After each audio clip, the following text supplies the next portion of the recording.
Bonjour et bienvenue dans Adieu Cliché avec Zoé et Rebecca. On est deux amies franco-allemandes. J'ai grandi en Allemagne et moi en France. Et on se retrouve toutes les 2 semaines pour parler avec vous d'un cliché sur la France, les Français et les Françaises. Et vous aider à rafraîchir votre français. Chin chin, adieu cliché. Bonjour et bienvenue dans Adieu Cliché avec Rebecca et Zoé. Ça me fait plaisir d'être avec toi aujourd'hui ici. Depuis tant qu'on planifie le podcast. Comment tu vas? Ça va super bien. Comment tu vas toi? Ça va bien, je suis un peu nerveuse parce que c'est notre premier enregistrement. It's happening, comme on dit. C'est le début, c'est parti. Donc moi c'est Rebecca, j'ai 37 ans, je vis à Berlin depuis 12 ans avec mon mari et nos 2 enfants qui ont 8 et 6 ans. J'ai grandi en Allemagne, mais ma maman est française et mon papa allemand, donc j'ai grandi bilingue en Allemagne. Et toi? Moi c'est Zoé, j'ai 32 ans, j'habite à Berlin depuis 11 ans, mais j'ai grandi en France. J'habite à Berlin avec ma femme et notre fils, il a 4 ans.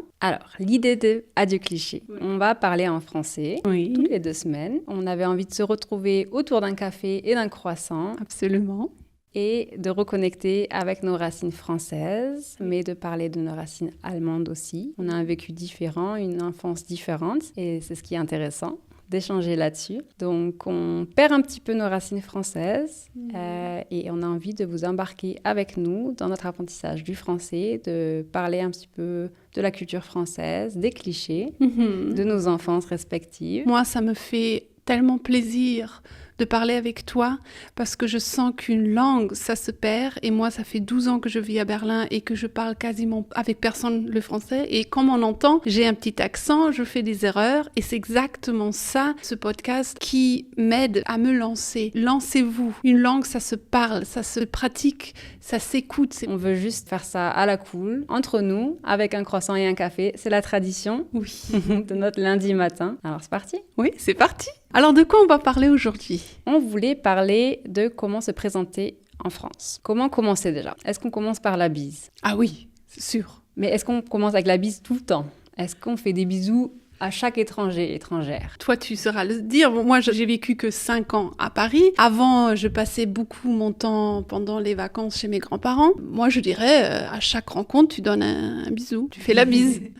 Alors, je suis pas tout à fait d'accord. Il va falloir faire attention. Je pense que c'est un petit peu comme en Allemagne. Moi, j'ai du mal à savoir est-ce que je fais un câlin, un hug à chaque personne que je rencontre? Non, pas forcément. Et je pense dans chaque pays, essayer de deviner un petit peu et d'observer, de voir quel est le premier geste de l'autre. Si c'est une personne que tu ne connais vraiment pas, a priori, tu vas pas lui faire la bise. Donc, c'est un peu complexe. Moi, je préfère pas faire la bise si je sais pas, voir si quelqu'un me tend la main ou pas, ou reste avec distance. Par contre, dès qu'il y a un petit peu plus de contact, vraiment dans un cercle amical proche, où on connaît, où on a des amis en commun, là, c'est la bise. Mais la bise, ça peut aller de 1 bisou à 4 bisous. Ouais, ça c'est selon la région.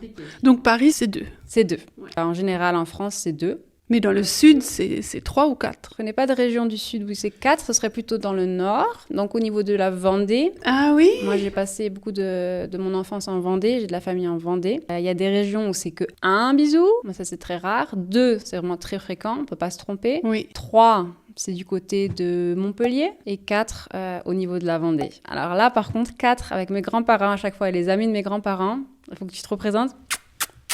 Moi, étant enfant, j'étais pas super fan. C'était pas beaucoup de bisous. Je me rappelle, on avait une fête de famille par an. Ma maman, elle a une grande famille française. Et là, c'est vrai que tu t'arrêtais pas. C'était « ça va ?»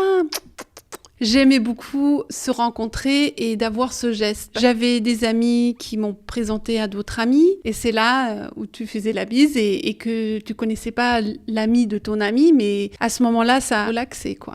Ma tante, elle me dit toujours « Ah, ça l'agace plus que tout, les bisous. » Ta tante française, du coup? Oui. Elle dit parfois, les Français, avec nos bisous, ça commence à m'énerver, quoi. Quand tu arrives dans une fête ou dans un grand rassemblement, oui, il y a 20 personnes devant moi, je dois dire bonjour à tout le monde. Je trouve ça sympa, mais peut-être en petit cercle. Oui, exactement. Bonjour de loin, je vous fais la bise de loin et c'est OK. Donc voilà, donc on commence par la bise. Oui. 1, 2, 3 ou 4. Et on va se présenter. Donc commencer peut-être par son prénom, l'âge, en général, ça intéresse. Bon, vous n'êtes pas obligé. D'où vous venez. Provenance, ouais. je viens de Berlin ou je viens d'Allemagne. Peut-être dire ce que vous faites en France. Je suis étudiant, je suis étudiante, je suis en vacances. Et puis finir par enchanté. Je me rappelle alors attention, un autre cliché, mais dans Emily in Paris, donc il y a le fameux français qui ouvre la porte et l'américaine qui, devant lui, le voit pour la première fois. Et là, je me suis rendu compte de l'expression enchanté, parce que lui, il dit enchanté d'une voix très séduisante.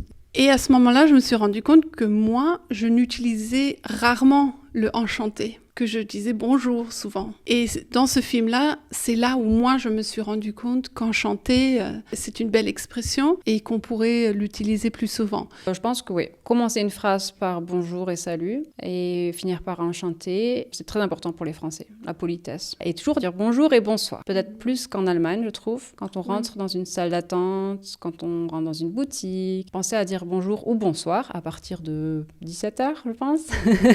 Et aussi, quand vous rentrez dans une boulangerie, vous dites bonjour madame ou bien bonjour monsieur. C'est ce que eux ils vont vous dire. Bonjour madame, bonjour monsieur. Vous désirez? Ils vont demander qu'est-ce que vous voulez?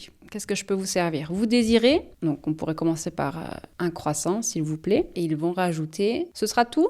Ou avec ceci? Avec ceci? Avec cela. Donc ça, c'est peut-être quelques phrases à apprendre avant d'aller à Paris, avant d'aller à Marseille cet été. Ou bien en Bretagne. Ou bien en Bretagne. Donc voilà. Bonjour madame, bonjour monsieur. Un croissant s'il vous plaît. Certainement qu'ils vont vous répondre avec ceci ou avec cela. Vous répondez ce sera tout, merci. N'oubliez jamais de dire merci beaucoup. Je vous souhaite une bonne journée, une bonne soirée. Ou tout simplement bonne journée, si c'est trop long de vous dire je vous souhaite une bonne journée. Tout simplement bonne journée et merci. Et puis surtout, au revoir à la fin. On ne peut pas quitter une boulangerie comme ça, sans dire au revoir, sans dire merci, sans souhaiter une bonne journée. La boulangerie, c'est toute une routine. À Paris, ça pourrait être aussi plus rapide. Ça reste une grande ville. Mais en fonction des quartiers, ils prennent vraiment le temps de vous saluer et de vous servir. Et c'est important. La première fois, ce sera peut-être pas parfait. La seconde fois, ce sera mieux. Et à partir d'un moment, vous avez tout mémorisé. C'est toujours la même chose finalement. Et voilà, vous êtes prêt à commander un croissant. Peut-être une erreur commune en se présentant à des nouvelles connaissances, c'est de dire « je suis 25 ans » par exemple. Est-ce que ça se dit? J'ai 25 ans. Bon, dans mon cas, j'ai bientôt 37 ans. J'aimerais dire que j'ai 25 ans, mais je n'ai pas 25 ans. 37 ans, c'est un âge merveilleux. Du coup, ce sera peut-être le seul conseil grammaire aujourd'hui de dire « j'ai 25 ans » et ne pas « je suis 25 ans ». Oui. Mais là encore, les Français vous pardonnent tout. Oui, ils sont très, très contents et reconnaissants quand on fait l'effort de parler leur langue. Je le vois quand je suis en France avec mon mari, qui est allemand. Quand il se donne du mal à parler français, à commander un croissant et une baguette, tout de suite, je vois un petit sourire. La boulangère est très heureuse de voir qu'il s'intéresse aussi à sa langue. Donc, lancez-vous, n'ayez surtout pas peur. Exactement. Et peut-être dans une conversation, parce que le danger, ce sera peut-être en voyant que vous parlez français. Ils vont peut-être parler très rapidement. Même nous, on va parler peut-être trop vite des fois dans ce podcast. On est désolé. On va faire des efforts. Voilà. Mais peut-être tout simplement d'apprendre des phrases comme plus lentement, s'il vous plaît. Ouais, en France, entre nous, quand on parle, c'est vrai qu'on parle beaucoup plus vite. Mais après quelques épisodes de ce podcast, peut-être que vous serez prêts à nous écouter encore plus rapidement. On s'est rendu compte que quand on est étranger et qu'on veut écouter le français, parce qu'une langue, ça s'écoute, ça se parle et ça s'écoute. Les films français, la radio française, ils parlent tellement vite que même moi, des fois, j'ai du mal. J'ai même l'impression, je ne sais pas quelle est ton impression, mais j'ai l'impression que les films français, ça parle plus vite que dans le quotidien. C'est vrai? Moi, j'ai l'impression qu'ils ont envie de courir dans une scène avec la langue, tu vois. Ça va très vite. C'était ça aussi l'idée. On s'est dit que si vous aviez le français à l'école et que ça fait beaucoup d'années et que là maintenant vous voulez partir en France pour faire des vacances, qu'est-ce qu'on peut faire? On peut écouter peut-être un podcast dans lequel on rafraîchit son français. Exactement. C'est normal si vous comprenez pas tout ce qu'on dit, c'est pas grave. Donc il y a la possibilité de nous regarder avec des sous-titres, ça vous aide. Mais si vous voulez vraiment être dans le bain, comme moi, il y a plus de 10 ans quand j'ai atterri à Berlin, je parlais pas aussi bien allemand que maintenant et j'ai regardé énormément de séries, des séries que je connaissais déjà. Regardez-les en français, vous savez à peu près de quoi ça parle, mais vous n'allez pas comprendre tout d'un coup, c'est normal. Mais vraiment être dans le bain, ne pas avoir peur de ne pas tout comprendre. Nous, quand on parle à nos enfants, ils ne comprennent pas tout non plus en français. On continue de leur parler quand même en français. Parce que c'est aussi la sonorité qui vous aide. Malgré les sous-titres Si vous avez l'impression qu'on parle trop vite, essayez quand même d'écouter parce que c'est la sonorité qui compte. Même si vous comprenez pas tout, ça va vous aider. Il faut juste continuer régulièrement, même si là on parlait plus lentement, vous pourriez peut-être comprendre encore plus de choses. En France, personne ne va parler comme ça, comme un escargot, et articuler chaque mot. C'est pas réaliste. Oui. Donc même si on demande plus lentement, s'il vous plaît, ils vont parler à peu près comme nous maintenant. C'est pour ça qu'on veut pas vous donner l'impression de tout comprendre, alors qu'en France, vous allez de nouveau rien comprendre. Non seulement on va vous parler de petites astuces comme se présenter ou d'autres expressions françaises, mais aussi on va parler des clichés, comme un cliché français que je pense qui est peut-être vrai que les Français parlent vite. Et ils parlent beaucoup. On a beaucoup de choses à dire, sur tout et n'importe quoi. Je regarde des fois des films en québécois. C'est du français, le québécois. Oui. Et pourtant, ils parlent vite. Ils ont un accent, plus des expressions que je ne connais pas. Donc moi, en regardant un film québécois, j'ai besoin de sous-titres, alors que c'est du français. C'est comme une langue étrangère. Donc je pense pas que les Français parlent plus vite que d'autres. En tout cas, là, c'est le premier épisode. C'est notre introduction. La prochaine fois, on évoquera le premier cliché. Qui est ?